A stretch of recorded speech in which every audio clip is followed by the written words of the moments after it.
Je vais passer la parole à Félix et je vais revenir encore sur ce qu'a dit un des auditeurs, que nous ne sommes pas égaux et merci pour la réponse que Bertrand a apportée. Effectivement, si nous sommes égaux au Canada, comme disait Lydie Camna, compte tenu de la réponse qu'a donnée Bertrand, ça voudrait dire que tout le monde devrait participer au même pied d'égalité en ce qui concerne les différentes charges, etc. Alors, Félix, qu'est-ce que tu penses par rapport à ça? Sommes-nous réellement égaux comme tu le soutiens ou effectivement ça rentre dans l'argumentation de Bertrand qui soutiendrait que nous ne sommes pas vraiment, on ne peut pas vraiment parler d'égalité si tout n'est pas fait de manière égale? En fait, c'est clair que pour moi, c'est pas une question. Je veux dire, on ne peut plus épiloguer sur l'égalité homme-femme. Je pense que j'ai bien compris son propos, le coach Bertrand. Je pense que, comme il a si bien dit, oui, la femme et l'homme, nous sommes égaux. Il est clair que si je gagne plus de revenus que ma femme, oui, il y a une inégalité au niveau des finances. Mais est-ce que ça me donne plus de droits sur ma femme? Non. Je vais vous faire un exemple rapidement. Moi, quand j'ai déjà eu une vie avec une Québécoise, aujourd'hui, j'ai une vie avec une Africaine. Très drôle parce qu'avec une Québécoise, c'était moitié-moitié. Et c'est pas moi qui tenais, c'est elle qui tenait. Parce que moi, Africain de mon état, vous comprenez que moi, le loyer à Rimouski, c'est moi qui le payais à la maison. Donc, dans ma tête, il était hors question pour moi de demander à mon ex-femme de contribuer. Bon, déjà qu'à Rimouski, une maison ne coûte pas cher. Donc, je payais et le loyer, je prenais même les taxes de la ville, j'ajoutais même Hydro-Québec dessus. Avec ce que je gagnais comme revenu, ce n'était rien toujours. Contrairement à aujourd'hui, ça. Donc, et elle tenait à ça. Et elle me disait, oui, mais c'est bien beau que tu gagnes beaucoup d'argent. C'est elle qui me le rappelait. Si jamais nous nous séparons demain, rappelle-toi, j'ai la moitié sur cette maison. Et comme dit Bertrand, ben justement, à cette époque-là, j'aurais aimé avoir ses conseils. Mais moi, la question n'était même pas là de séparation de moitié. Je voulais juste payer. Je suis l'homme, j'apporte les capitaux, je paye. Je gagne plus que ma femme, je paye. Mais en effet, quand est venu le moment de se séparer, eh ben, j'avais droit à la moitié, mais mieux que ça.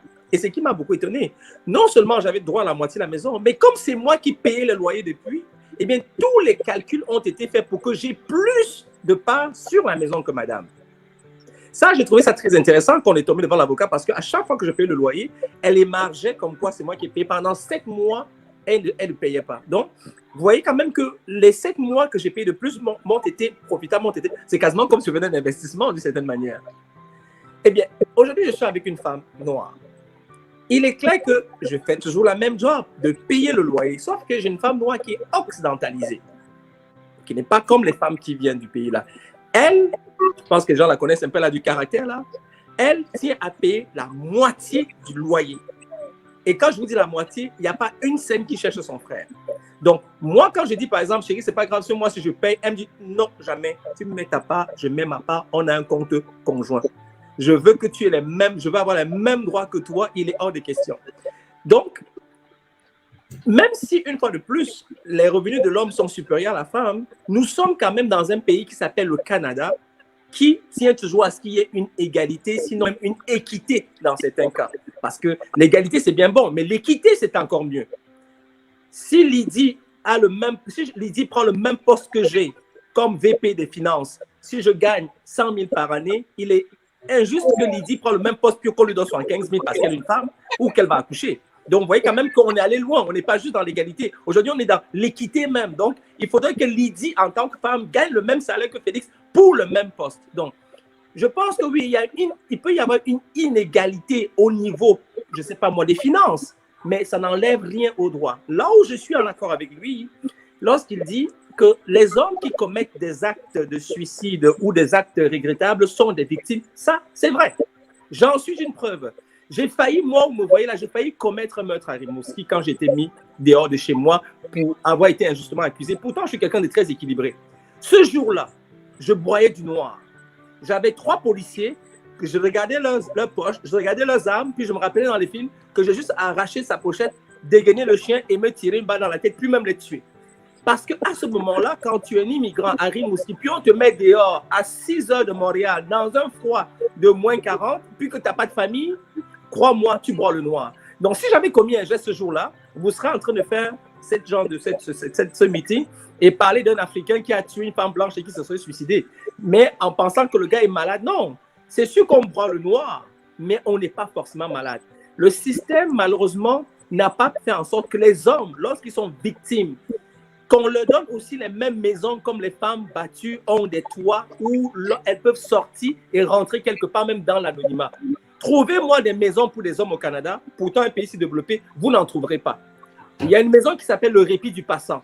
C'est 3 jours maximum pour un homme. Tu vas là-bas, ça s'appelle le répit du passant. Donc, on n'a pas dit maison d'hébergement.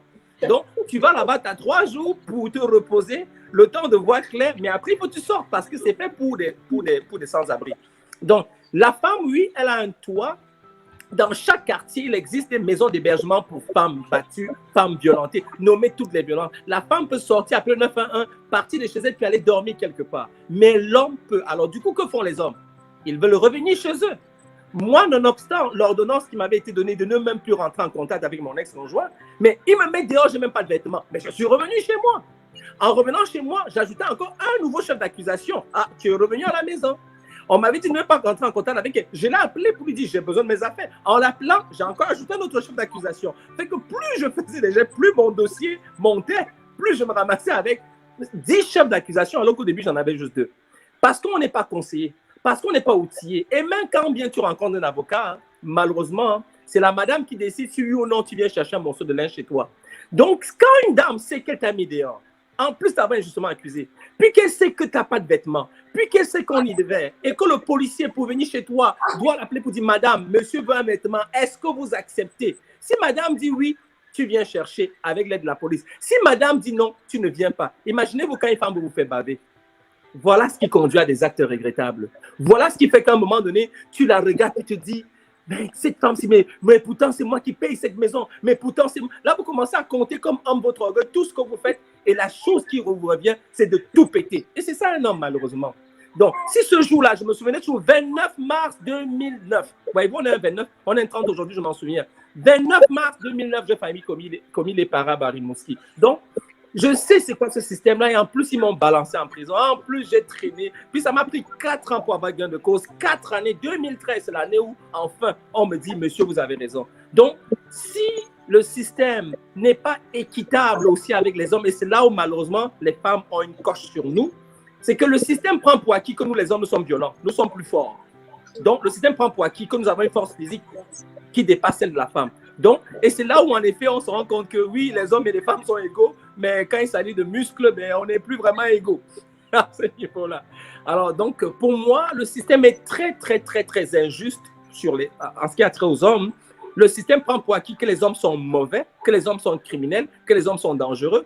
Et je veux bien comprendre que le système veut protéger la femme. Et il faut protéger les femmes. J'ai des sœurs, j'aimerais pas que ma sœur se fasse tuer par un homme. Mais à trop vouloir protéger la femme, on a oublié les hommes.